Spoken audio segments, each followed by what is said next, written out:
President হিসেবে দায়িত্ব গ্রহণের পর প্রথম দিকেই প্রায় 15 লাখ অবৈধ অভিবাসীকে আমেরিকা থেকে বের করে দেবেন নবনির্বাচিত মার্কিন প্রেসিডেন্ট ডোনাল্ড ট্রাম্প। এদের নিজ দেশে ফেরত পাঠানো হবে।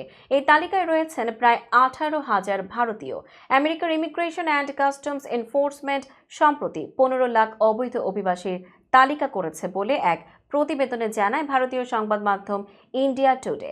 তালিকাটি গত মাসে প্রকাশ করা হয়। এতে 17,940 জন ভারতীয় রয়েছেন। তারা সবাই অবৈধ।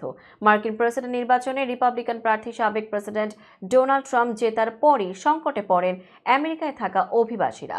এর মধ্যে সবচেয়ে বেশি সংকটে অবৈধরা, কেননা ট্রাম্প আগেই ঘোষণা দিয়েছিলেন ক্ষমতায় গেলে অভিবাসন নীতি কঠোর করবেন তিনি। সবকিছু ঠিকঠাক থাকলে আগামী বছরের 20 জানুয়ারি ক্ষমতায় বসতে যাচ্ছেন ট্রাম্প। এরপর প্রথম দিকেই অভিবাসন নীতিতে হাত দিতে পারেন তিনি। আর এর মধ্যেই তালিকায় থাকা 15 লাখ অবৈধ অভিবাসীকে নিজ দেশে ফেরত পাঠানো হবে। ভারতীয় সংবাদ মাধ্যম ইন্ডিয়া টুডে বলছে, আমেরিকায় প্রায় 7,25,000 অবৈধ ভারতীয় রয়েছেন।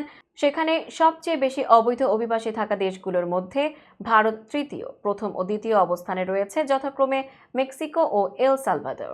এদিকে যুক্তরাষ্ট্রের অভিবাসন ও শুল্ক প্রয়োগ সংস্থা ভারতকে অসহযোগী দেশগুলোর তালিকায় অন্তর্ভুক্ত করেছে।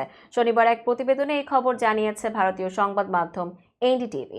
প্রতিবেদন থেকে আরও জানা গেছে, যেসব দেশ প্রত্যর্পণ প্রক্রিয়ায় ভারতকে যথাযথ সহযোগিতা করে না তাদেরকে আইসিইর এই তালিকায় রাখে মার্কিন কর্তৃপক্ষ।